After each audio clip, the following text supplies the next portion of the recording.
Hi, this is Barry Schwartz. This is the Search Buzz video recap, which is done every week from the news we cover over at the Search Engine Roundtable at seroundtable.com.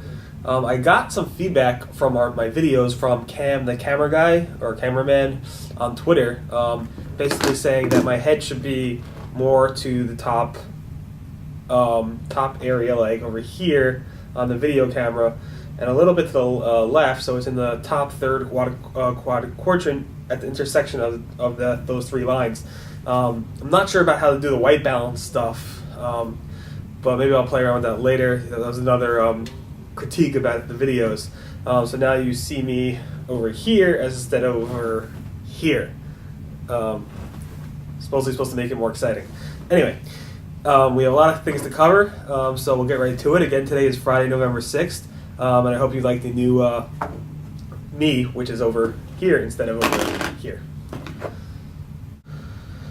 So Google this week, or the past few days actually, has been celebrating what is called Sesame Street, which is their 40th anniversary, which was on November 3rd, I think Wednesday.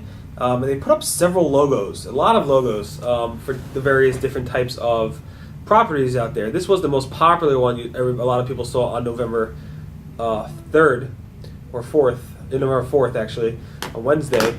It's Big Bird's legs for the Google logo, but this was only available in several countries, probably about 20 countries. This is the Wallace and Gromit, which is not Sesame Street. It was their 20th anniversary for the big UK cartoon, or whatever you want to call it. This was also this is a Sesame Street one. This was available in other countries as well. And this is another Sesame Street one for other countries. Another Sesame Street, a different other country. Here's another one. And here's another one. This was actually only in Israel, this one. This is again Sesame Street, but for Israel. So yesterday, Google actually posted the Cookie Monster one, even though it wasn't their anniversary yesterday, but they're still continuing their celebration of the Sesame Street 40th anniversary. So they have Cookie Monster, and now today they have Ernie and Bert and Ernie as the Google logo. So even 2 days after their anniversary, they still have logos up. It's pretty interesting why they had this. We have links to all the various logos back on November 4th, as well as today, November 6th. So if you want to learn more about these logos or look at them, check out November 4th at seroundtable.com.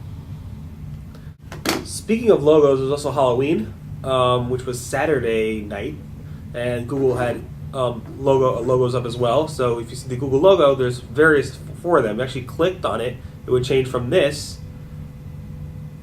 to this one. If you clicked again, it would change from that one to this one.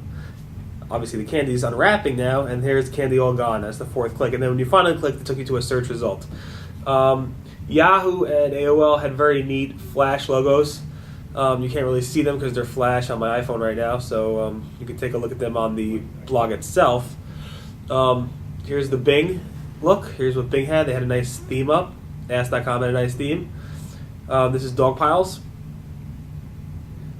Here is John Moo over at Google. He had his avatar changed. You can see this is our theme. It was pretty nice as well. So if you want to take a look at all these logos, the Flash ones as well as the other ones, go to October 31st at seroundtable.com, and you'll be able to see all the various logos as well as all the historical logos from 2008, 2007, 2006, 05, and 04. Again, October 31st at seroundtable.com. So the Google homepage is driving a lot of people crazy. As I told you a month ago, basically, Google started testing out the fading homepage where you didn't see, all you saw was a Google logo and a search box. And that fading logo thing, fading homepage, and faded in the rest of the pages, the search boxes and stuff like that. So now what we've been seeing was Google's actually testing around with that by adding instructions on how people should actually use it, because there's no search box until later on. Google's saying, please, let me zoom in there. Please enter to search. Basically, click hit enter to actually search. And if that didn't work for you, and if you're confused by that, Google actually started writing this space was actually intentionally left off blank. So this space intentionally left blank, like a Google like a test, like a standardized test, or like a legal document. The question is, why is Google going all through all these loops to actually make this fading homepage work for people. If it's not working, I personally don't like it. Get rid of it. But some people do like it. I guess they're doing their test to see what works and what doesn't. If you want to see pictures of this, we have links to all the pictures on November 2nd at SEOroundtable.com. Last night I reported that the AdSense blog announced that they're actually starting to release a new AdSense console. So if you log into the new to the console, some of you might see a new interface for the AdSense reporting tools. Again, this is not full; it's a limited beta. It's actually being pushed out to more publishers in the upcoming few weeks. The new features include more detailed performance reports, enables you to view daily stats in a graphical format. It has additional metrics such as how much you've earned from various ads, targeting, and bid types.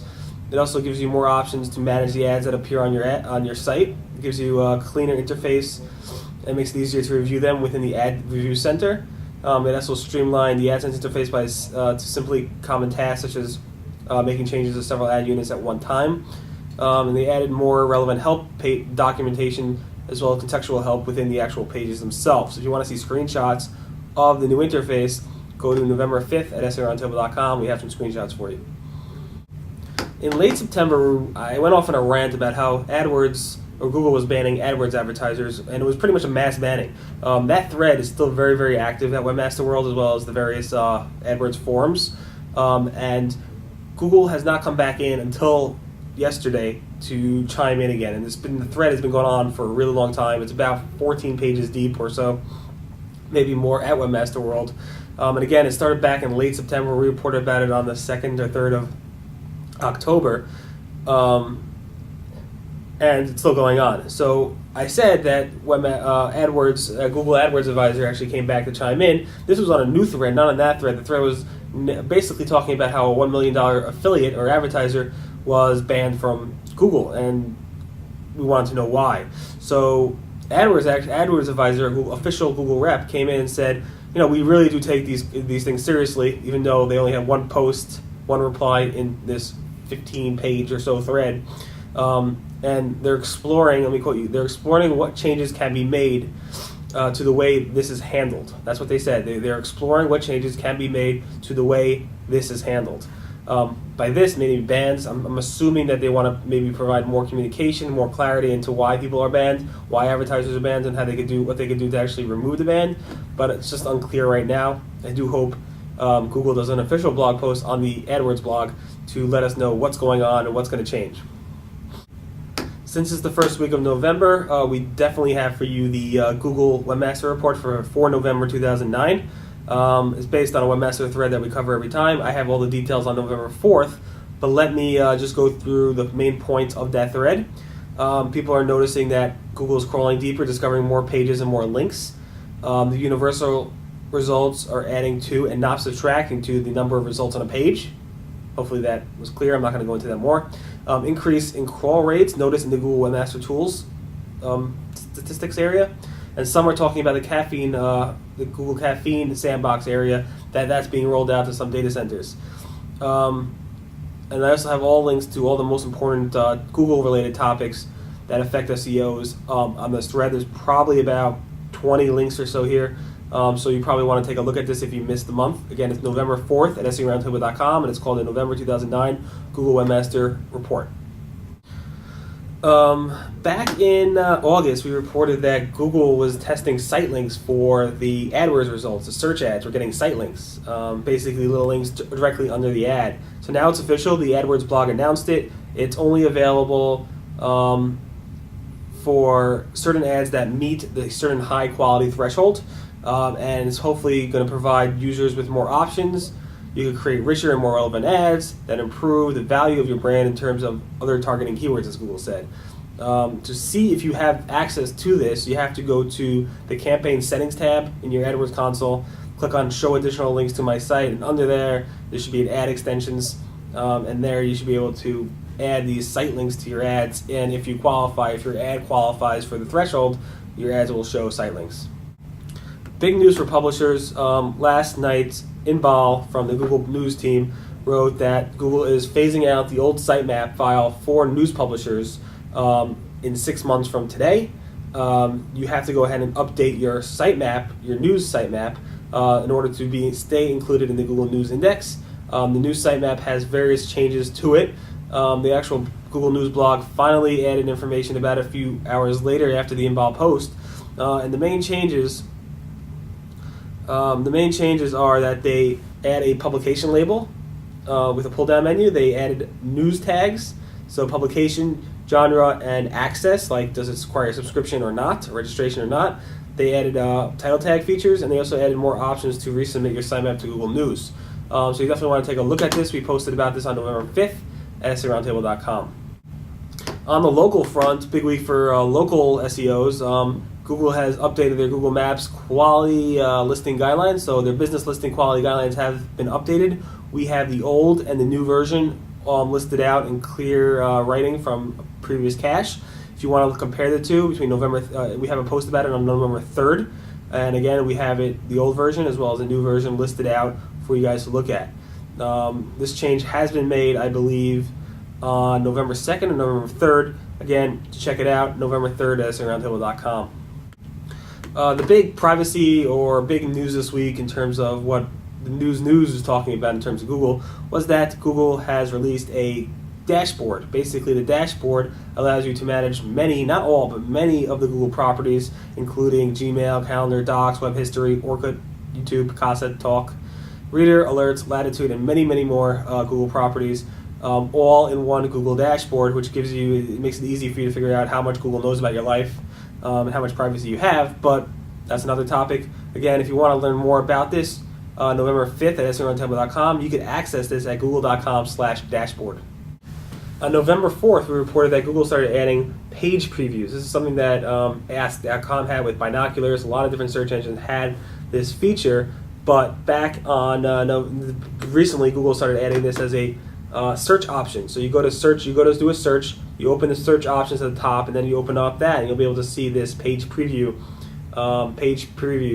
option. And when you click on that, and if your query returns results, you'll see that the search result page shows images over here, page previews of that actual page, if they have indexed and cached that page preview of that page. So it's a pretty neat new feature for Google. It's very, very old in terms of what's been out there for the past several years. Again, you can learn more about this and see pictures on November 4th at SEOroundtable.com. On November 4th, we reported about how Microsoftmsn is changing their portal after a long, long time. They're actually making it much clearer and easier to look at. So I'm zooming in right now on the current portal. Here's a picture of the current portal. As you see, it's very blue, it's very cluttered. Here it is. And if I scroll up, here's a picture of the revised portal. Let me just zoom out a little bit and show it to you. It's nice and clean, white, much more airy. Seems like a better, more cleaner portal. I think everybody that I've looked at in terms of the feedback on it tend to actually like it, unlike the Yahoo portal, which people find to be a bit confusing, but yet some tech-savvy people actually like it a lot better. If you want to see these pictures and how to get there, November 4th, you can actually access the preview by going to preview.msn.com. Just in terms of search forum news, Matt Cutts, it's been a year that you haven't posted at Webmaster World. We do miss your post. It's been over a year. The last post was on November 2nd, 2008, and that was actually involved in a major Google update that people were talking about, which I think was not a bug, but you were talking about and helping people out through this major change, which is in the November Webmaster report, actually, from 2008. And now we're in the November 2009 Webmaster report and had no word from Matt.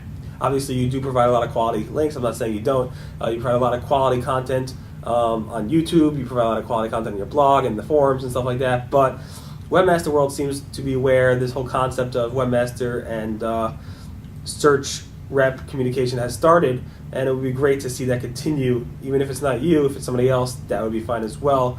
So we do miss you.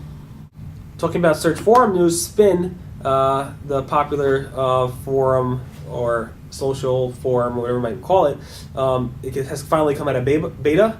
I think it came out of beta on November 2nd and November 3rd. Basically what that meant is they removed the beta logo, the little symbol from the logo. They also made members-only discussion forum.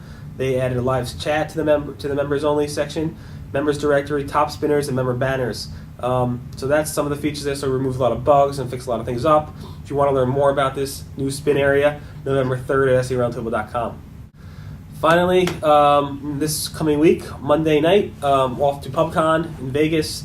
Tuesday morning, we'll be producing live coverage in real time of the PubCon Webmaster World event. Tuesday, Wednesday, and Thursday is the event. We're covering tons and tons of sessions. We have tons of volunteers who are helping us, including Avi Walensky, Shira Goldenthal, who used to be Walensky. She got married recently. Mazel tov. Brian Osuri from Osuri, I think, .com. I'm pronouncing that right. Marty from AimClear, and Seashell, known as Caroline Seashell.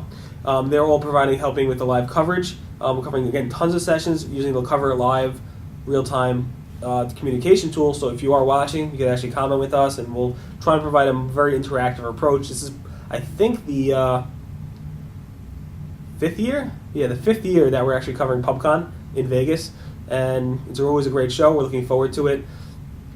Actually, I'm speaking on one of the panels, so if you want to definitely check me out, the last day, it's called the Search Bloggers or something panel. Definitely check it out. I'll be there. Thank you so much for listening to the Search Buzz video recap. Again, my name is Barry Schwartz. This is the Friday, November 6th edition. Hopefully my face being over here and not over here is a lot more beneficial to your viewing. But I assume most of you just listen to it since there's not much to see. Again, hopefully if you're at PubCon, say hello. And guys, I'll see you hopefully next week. I guess next week I'll probably be doing a red-eye version of the video recap, so I look tired and dirty. That's because I'm coming straight from the plane, overnight flight, directly to the office, and hopefully be doing one of these video recaps. Everyone have a great day. Bye.